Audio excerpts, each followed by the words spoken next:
You're like sun dancing, eagle dancer, the highest rank. Yeah. Very few female sun dancers in Canada. You're Yeah. one of the only ones. Yeah. You're a tattoo artist. You can make stuff out of metal with like a die cutter. What do you?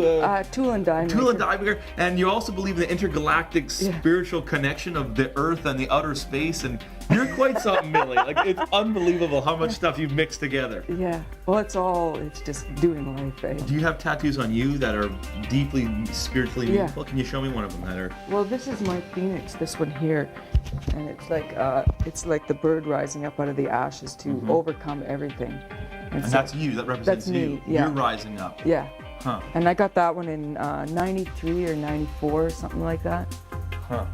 So that's a deeply spiritual That meaning as well. meant a lot, yeah. And then I have some dragon ladies on my... Dragon lady. Yeah, because I'm a dragon in the, You are a dragon? in the Chinese horoscope. See, look at that. You're bringing in the Chinese horoscope Yeah. too. You got intergalactic. You got that. You got the sun dance. Oh, that's quite intense. Yeah, and so Very cool. it started off as a biker girl behind a fan, and I told them I want it all to be Japanese lady, no body parts showing, and everything on the outside of the fan to be dragon, and everything on the other side to be female. That's very cool.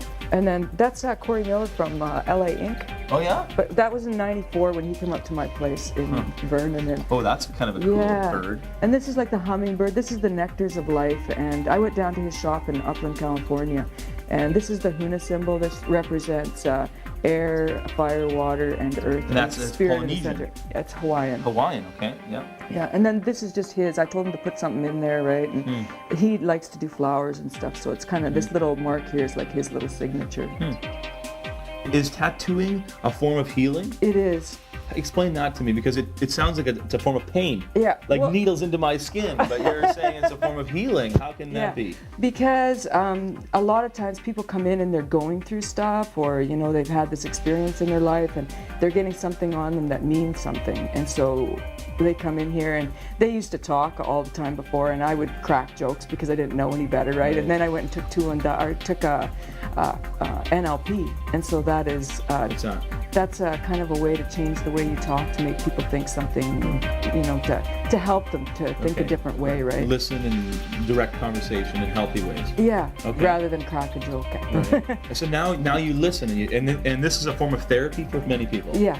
So rather than sitting with a counselor, they sit with a tattoo artist. Yeah, that is a and- counselor. Yeah, and they bare their soul. Yeah. But they're obviously, for each client that you have, each of these images represent something that's going on either at that moment or inside them. Yeah, And many of them are deeply spiritual. yeah.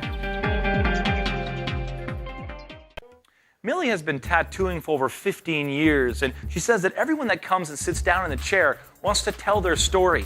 And in a sense, her studio becomes a sacred place as she puts images to the emotions that they share.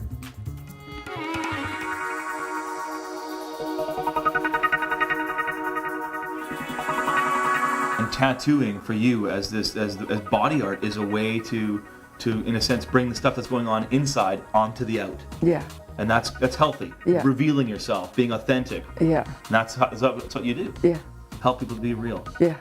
And let me ask you this, Millie, as you obviously you've been doing this for 10, 15 years. 17 years. 17 years of tattooing.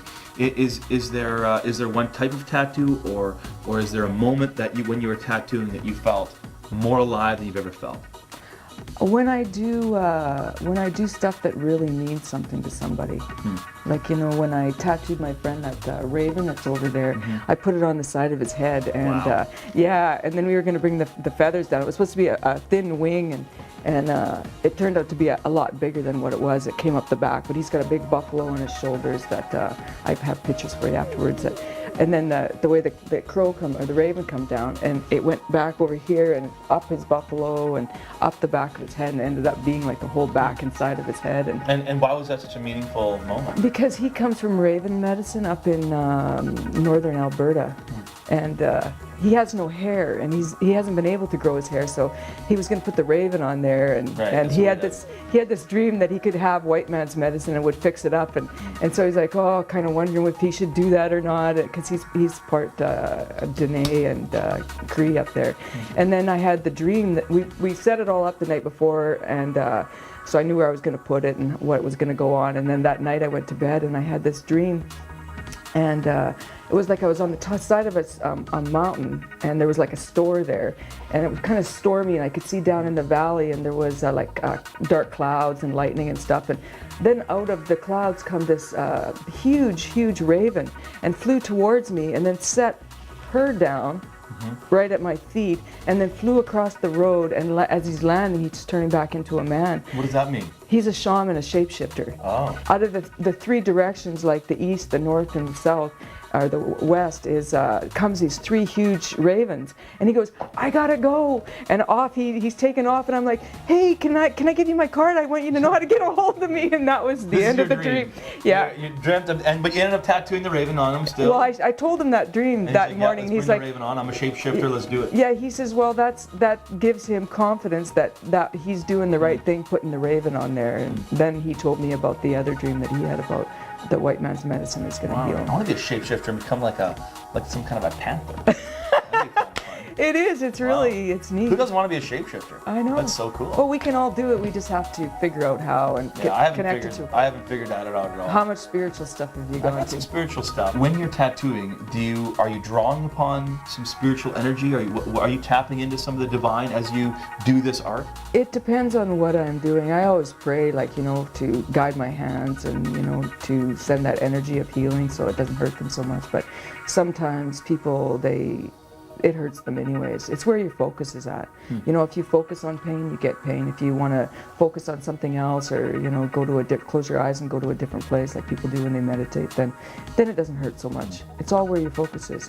Are there some religious traditions or people that are that come and as a way of expressing their own religious tradition, they're getting tattoos? Yeah. Like in multiple faiths? Yeah, I've done one that he's got the Bible out with the wooden cup of Okay, Jesus, yeah. and then I did flames around it with the dove in there and everything, and that was the religious part of that. I do a lot of crosses and that. Yeah. But that was on a Christian boy that I tattooed quite So there's a bit. all sorts of different religious people that Yeah. would use tattoos as a way of expressing their own spiritual walk. Yeah. Very, very interesting. Millie, thanks so much. It's really interesting meeting you, and you're a fascinating person. And I love the designs you got going. They're really interesting. Awesome. Well, thank you very much. You bet.